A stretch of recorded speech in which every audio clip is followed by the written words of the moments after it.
교재 14페이지 보겠습니다. 이제 하나님께서 율례를 공포하고 지키는 첫 예식으로서 제사장 위임식을 거행합니다. 이스라엘의 온 회중을 회막 앞으로 모이게 한 뒤 아론에게 에봇을 입히고 흉패를 붙입니다. 흉패 안에는 하나님의 뜻을 묻는 데 사용하는 우림과 둠밈을 넣습니다. 또한 그 머리에 관을 씌우고 금패를 붙여주었습니다. 이 위임식 제사는 7일간 진행됩니다.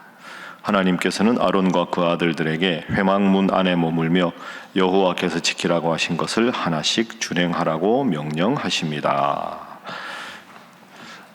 오늘 8장은 제사장의 위임식입니다. 이제 모세의 형 아론 그리고 아론의 후손들에게 대제사장과 제사장의 역할을 대대로 맡아라 하는 것이 나오지요. 자, 출애굽기의 이 레위기의 구조를 보면 말씀드린 대로 5대 제사, 뭡니까? 번제, 소제, 화목제, 속죄제, 속건제, 이 5가지 제사에 대한 개괄적인 설명이 1장부터 5장에 나오고, 우리가 어제까지 읽은 6장과 7장은 그 제사를 직접 해야 하는 제사장의 관점에서 제사장이 어떻게 해야 되는가 하는 것을 같은 내용을 제사장 입장에서 한 것이 7장이었습니다. 그럼 오늘 8장은 그럼 이 5가지 제사를 하나님 앞에 드리기 위해서 하나님의 부름을 받은 제사장, 그 제사장은 어떻게 임명이 되고 어떤 마음 자세로 어떤 의복을 갖추고 앞으로 5대 제사를 잘 수행해야 하는가, 그것에 대한 내용이 오늘 8장입니다. 그리고 이제 내일 9장은 이 모든 제사장도 되고 5대 제사에 관한 모든 내용을 다 배웠으니까 아론이 대제사장으로 처음으로 제사를 직접 시연하는 장면, 그게 이제 9장에 나옵니다. 그리고 10장에 넘어가면 하나님이 명령하신 대로 하지 않았을 때 하나님이 어떤 벌을 내리시는가, 그런 내용이 나오지요. 그래서 이 5개 제사, 5대 제사의 제일 중요한 건 하나님 앞에 어떻게 하든지 내가 지은 죄를 용서받는 속죄 아닙니까? 속죄. 그 속죄를 하기 위한 제사장의 태도, 의복, 자세, 이런 내용이 오늘 본문에 나오고 있습니다. 자, 쭉 보면 앞에는 백성들을 모이라 4절까지 이렇게 말씀하시고, 5절부터는 대제사장이 입을 옷을 입으라, 그리고 10절부터는 기름을 발라서 거룩하게 하라, 그리고 이제 14절부터 36절까지는 위임식을 어떻게 일주일 해야 되는지 쭉 내용을 서술하고 있습니다. 오늘 본문에도 레위기 전체와 마찬가지로 반복되는 표현이 있습니다. 자, 9절 말씀 보죠. 9절. 위임식을 어떻게 해야 되느냐. 9절 함께 읽어봅니다. 시작. 그의 머리에 관을 씌우고 그 관 위 전면에 금패를 붙이니 곧 거룩한 관이라 여호와께서 모세에게 명령하신 것과 같았더라. 아멘. 여호와께서 모세에게 명령하신 것과 같았더라. 이게 계속 나오지요. 그러니까 이 제사장의 역할은 죄를 용서받는 일, 이런 역할이라면 대제사장은 신약의 예수님을 하고 볼 수 있고, 백성들 앞에서 하나님의 뜻을 구현해낸다, 이런 면에서 보면 오늘날 목회자가 제사장의 역할을 하는 것이다, 이렇게 볼 수 있죠. 다시 정리하면 죄를 속하는 역할은 예수님께서만 유일하게 하실 수 있는 일인데, 제사장이 하는 근본적인 역할은 이 하나님의 백성들과 하나님 사이에 죄를 지어서 가로막힌 죄악의 담이 있을 때 그 죄악의 담을 헐어버리는 것은 예수님의 보혈도 되는 것이고, 하나님의 뜻을 백성들에게 전하고 백성들의 죄를 하나님 앞에 용서해달라고 기도하는 역할은 오늘날 목회자의 역할입니다. 그러면 이제 목회자와 평신도의 관계로 오늘 본문 8장을 한번 연결을 해보면, 여호와께서 모세에게 명령하신 대로 옷을 입어야 하고, 여호와께서 모세에게 명령하신 대로 일주일간 모든 일을 다 정확하게 해야 합니다. 그럼 오늘날 목회자가 제사장이라면 어떤 목회자가 되어야 하겠습니까? 첫 번째 기도 제목은 말씀의 수종자인 목회자가 되게 하소서 하는 것입니다. 말씀의 수종자인 목회자가 되게 하소서. 수종자라는 말은 받은 말씀을 그대로 따르는 사람, 이런 뜻이죠. 그러니까 오늘날 목회자들이 하나님께서 말씀하신 말씀을 그대로 강단에서 선포하고 하나님께서 하라고 하시는 말씀의 교훈이 무엇인지를 성도들에게 잘 전해서 온 성도들이 하나님 앞에 거룩한 백성으로 살게 하는 것, 그게 목회자의 역할입니다. 그러면 목회자가 해야 될 제일 중요한 일은 하나님의 말씀을 전할 때는 하나님의 말씀대로 그 말씀의 의미를 성도들에게 잘 전하는 것이고, 여러분들이 일상생활 속에서 부딪히는 여러 가지 신앙인으로서 갈등 문제는 우리가 지금 다루는 대로 생활신앙인으로 어떻게 받아들이고 성경적으로 어떻게 살아가야 하는지를 잘 전하는 이들의 그 가장 중요한 것이 목회자다. 그래서 여러분도 앞으로 우리 교회 목사님, 전도사님들 위해 기도할 때 말씀의 수종자로 서게 하소서. 온전히 하나님 말씀을 열심히 묵상하고 하나님께서 성도들에게 원하시는 그 말씀을 잘 전하게 하여 주옵소서. 그렇게 기도해서 정말로 하나님의 말씀이 살아 능력으로 역사하는 우리 교회 되기를 주님 이름으로 축복합니다. 저는 개인적인 바람이 있습니다. 제 개인적인 바람은 저는 다른 분들한테 배요한 목사 설교 잘한다, 이 말은 별로 듣고 싶지 않습니다. 그분들하고 저하고 관계도 없는데 솔직히 저는 여러분들한테는 우리 목사님 참 말씀을 은혜롭게 전한다, 이 말씀을 꼭 듣고 싶습니다. 아시겠죠? 설교를 잘한다 이게 아니라 제일 중요한 건 우리 목사님은 설교 시간에 다른 말씀 안 하시더라. 정치 이야기, 본인의 입장을 자꾸 뭔가 생각해서 그걸 성도들에게 주입하려고 하지 않더라. 그냥 하나님 말씀, 우리가 말씀과 함께나 이 시대에 우리가 살아가는데 꼭 우리 교회 성도들에게 필요한 말씀을 말씀 그대로 전하려고 참 노력하더라. 그래서 제가 논리적이다, 조리 있다, 말을 잘하더라, 말씀을 참 재밌게 하더라. 그거 하나도 안 중요하고요. 오늘 내가 살아가는데 필요한 하나님의 말씀을 가장 쉽게, 가장 정확하게, 가장 올바르게 전하려고 애쓰시더라. 그 말만 듣는 게 제가 할 일이지, 제가 설교를 잘한다고 얼마나 잘하겠습니까? 그래서 그냥 말씀의 수종자로 여호와께서 모세에게 명하신 대로 하였더라. 여호와 하나님이 우리 신일교회 성도들에게 꼭 필요한 말씀을 위임 목사를 통해, 부목사님들을 통해, 전도사님들을 통해서 잘 전달하시더라. 그게 설교를 잘한다는 말의 의미지, 달변이고 똑똑하고 논리적이고 그게 중요한 게 아닙니다. 여러분, 세상에서 제일 맛있는 밥이 무슨 밥입니까? 집밥입니다. 집밥. 그러니까 여러분, 집밥이 제일 맛있죠. 근데 집밥의 중요성을 잘 모릅니다. 여행이라도 갔다 와봐야 역시 집밥이다, 이렇게 되는 것처럼 그냥 여러분 시간 날 때 좋은 신앙서적도 읽으시고 좋은 말씀도 많이 들으십시오. 그러나 내가 신일교회 교인인 이상 내가 가장 필요한 신앙적인 영양소는 우리 교회 강단에서 선포되는 하나님의 말씀이다. 그걸 꼭 기억하시고 목회자들이 말씀 준비를 잘하고 은혜로운 강단이 되도록 더 기도하는 여러분 되시기를 주님 이름으로 부탁합니다. 자, 두 번째는 한 가지 조금 예민한 주제인데 정리할 게 있습니다. 한번 제가 레위기 할 때 말씀을 드렸는데요. 오늘 본문을 보면 아론이 대제사장입니다. 그리고 아론의 자손들이 혈통을 따라서 대제사장의 역할을 계속 해냅니다.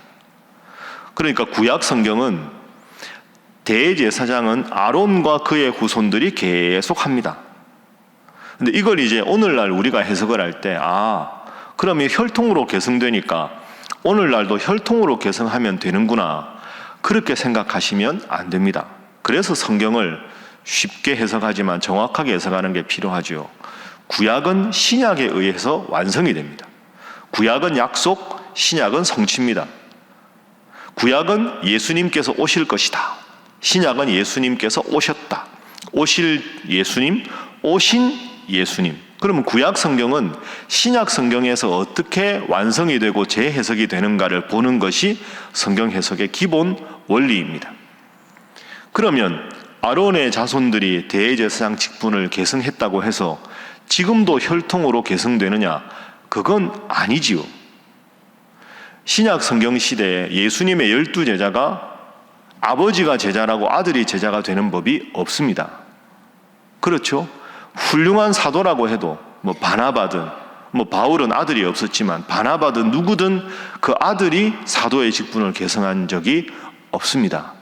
그러니 구약 시대의 혈통으로 계승됐다고 해서 신약 시대에도 그게 계승이 되고 오늘날 우리에게도 그것이 그대로 계승된다고 보는 것은 성경을 정확하게 해석할 입장이 아닙니다. 그렇기 때문에 아버지가 목사님이라고 신학교 안 갔는데 아들이 목사가 될 수 있습니까? 그건 잘못된 거죠. 기본적인 상식 아닙니까? 그리고 아버지가 큰 교회 목사님이라면 그 아들이 그걸 받아서 하는 것은 성경적으로 맞지 않습니다. 그래서 우리 교단은 세습방지법이라는 것이 있는 겁니다. 저는 예외 규정도 필요하다고 생각합니다. 예를 들면 시골에 얼마나 지금 자립대상 교회가 많습니까? 미자립 교회. 그거 보면 어르신들 20-30명 모여서 생활하는 교회들이 참 많지요. 10명 이하의 성도들. 그분들이 어떻게 목사님하고 신앙생활 잘 해왔는데 목사님이 은퇴를 하시면 그 시골에 아무도 안 갑니다. 그분들이 헌금을 해도 얼마가 나오겠습니까? 교회 공사 한번 하려고 해도 엄두가 안 나죠. 우리가 시골의 작은 교회를 도와야 합니다. 아무리 청빈 공고를 내도 아무도 거기는 도저히 살아갈 능력이 없으니까 방법이 없으니까 안 옵니다.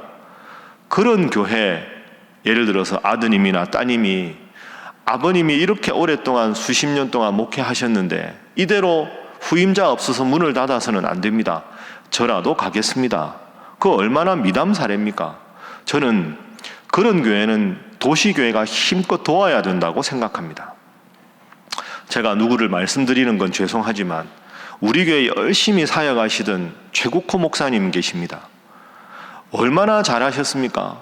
더 계속 계셨으면 바랬는데 딱 이런 경우거든요.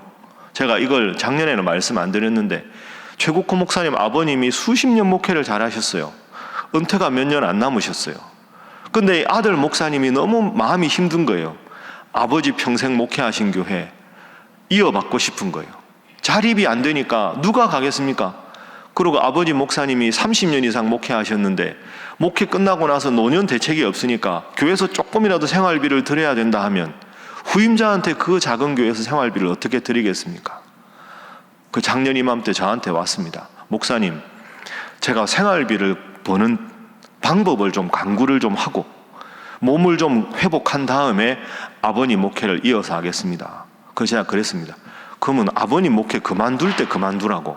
지금 그만두고. 아닙니다. 그때 그만두면 제가 내려가면 생활 대책이 없지 않겠습니까?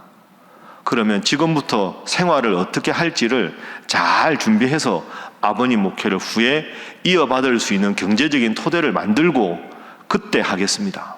그래서 제가 작년에 장로님들께 말씀드렸습니다. 최국호 목사님, 제가 여기 계속 잘 계시다가 그때 하라고 했는데 본인이 기도하고 아버지랑 그렇게 협의를 했다고 하는데 그러면 이걸 받아줘야 되지 않겠습니까? 대신에 다음에 그 교회 받아서 아버님 이어서 그 훌륭하게 목회하고 싶은데 얼마나 힘들겠습니까? 그러면 거기에서 농작물 재배되면 우리 교회가 김장할 때 되면 배추도 좀 사주고 농작물 직거래도 하는데 모르는 교회도 도와주는데 그 힘든 교회 아버님 이어서 하는 교회에 있으면 우리가 바자회 하면 선교비도 보내고 교회 에어컨이라 나눠 설치하면 우리 교회가 좀 보내주고 그러면서 시골 교회하고 도시 교회하고 좋은 관계를 맺어야 하지 않겠습니까? 그렇게 작년에 제가 당회에서 말씀드렸습니다. 여러분 그런 걸로 오해하지 마십시오. 그런 분이 교회가 그냥 이렇게 일방적으로 그런 법은 없습니다. 제가 위임 목사로 여러분들 앞에 부끄럽게 부목사님들 그런 식으로 대하지 않습니다. 그런 마음이라면 제가 어떻게 여기서 설교하겠습니까? 여러분 그래서 이거 민감한 주제인데 잘 생각하십시오. 이 모든 것은 아론의 대제사장이 혈통으로 계승됐다 하는 걸 문자적으로 받을 게 아니라 좋은 큰 교회는 지금 교회가 많으니까 굳이 자녀들에게 그걸 하려고 하는 것은 덕이 되지 않습니다. 그러나 작고 힘든 교회는 그게 미담 사례가 되죠. 그래서 성경을 해석할 때도 시대에 맞게 올바른 성경의 정신이 무엇인지 바르게 해석하는 것이 꼭 필요합니다. 그런 관점을 잘 생각하시고 우리가 말씀을 읽어야 하겠습니다. 자, 마지막 교훈을 살펴보겠습니다. 오늘 본문의 3절 한번 보시죠. 3절과 4절. 자, 우리 함께 읽어봅니다. 시작. 온 회중을 회막문에 모으라. 모세가 여호와께서 자기에게 명령하신 대로 하매 회중이 회막문에 모인지라. 아멘. 두 번째 기도 제목입니다. 온 교회가 한 마음이 되게 하소서 하는 것입니다. 온 교회가 한 마음이 되게 하소서.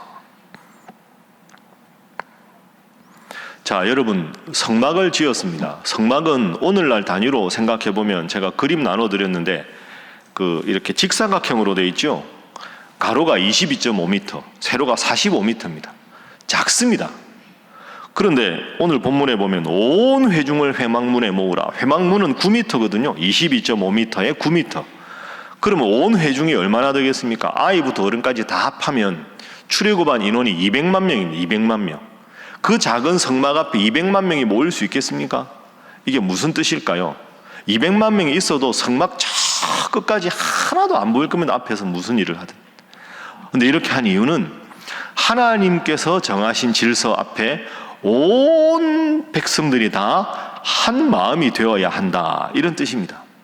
아론을 대제사장으로 세우신 것도 하나님이 세우신 것이고, 지금까지 모세를 지도자로 세우신 것도 하나님이 세우신 것이고, 하나님이 세우신 질서에 온 모든 백성들이 한 마음이 돼야 되지, 여기서 분열되거나 갈등이 있어서는 안 된다. 그래서 이 위임식은 백성의 대표들만 한 게 아니라 온 백성들과 함께 한 것입니다. 이게 오늘날 우리에게 주는 교훈은, 교회는 늘 한 마음으로 나아가야 한다. 목회자가 성도들이 영적으로 무엇이 필요한 것인가를 잘 살피고, 성도들은 그런 목회자를 마음으로 위해서 기도하고 존중하고, 평신도 대표인 장로님들과 목회자들이 하는 당회의 결정을 존중하고, 재직회가 모든 역할을 잘 해나가고, 우리 실버스쿨부터 유치부 유아부에 이르기까지 모든 성도들이 한 마음으로 하나님 주시는 목표를 향해서 나아가는 것이 올바른 교회의 역할이다. 그래서 그 작은 성막 앞에 온 회중을 모은 이유가 여기 있습니다. 앞으로도 저도 위임 목사로서 하나님께서 우리 신일교회 원하시는 뜻을 잘 구현하기 위해서 당회를 중심으로 열심히 하겠습니다. 여러분들도 한 마음으로 목회자들을 위해서 기도하시고, 또 우리 교구 목사님들이 여러분의 영적인 상태를 잘 살피도록 기도해 주셔서 교회가 늘 한 마음으로 하나님 앞에 영광 돌리는 우리 신일교회 되도록 기도하고 애쓰시고 순종하는 여러분 되시기를 주님 이름으로 축복합니다. 기도하겠습니다. 이 시간 기도하실 때, 하나님, 우리 교회 목회자들이 말씀을 받드는 말씀의 수종자가 되게 하여 주시옵소서. 하나님, 말씀을 항상 이 변함없는 말씀을 정확하게 해석하고 바로 알고 바로 믿는 우리 신일교회 되게 하여 주시옵소서. 하나님, 온 교회가, 목회자와 평신도가 다 한 마음으로 이 한국교회 위기라고 부르짖는 이 시대에도 오직 말씀에 바로 서서 복음 위에 바로 서고 건강한 교회가 되어 행복한 신일교회 되게 하여 주시고 행복한 신일 성도 되게 하여 주시옵소서. 위에서 기도하시고 오늘 구역 모임을 위해서, 또 내일 또 항존직 직분자 예비교육을 통하여 하나님께서 귀하게 쓰시는 직분자가 되도록 교회가 9월에 하는 모든 목회 프로그램을 통하여 더욱더 건강한 우리 신일교회 되게 하여 주시옵소서. 함께 기도하겠습니다. 주여 믿습니다. 주여 믿습니다. 주여 믿습니다.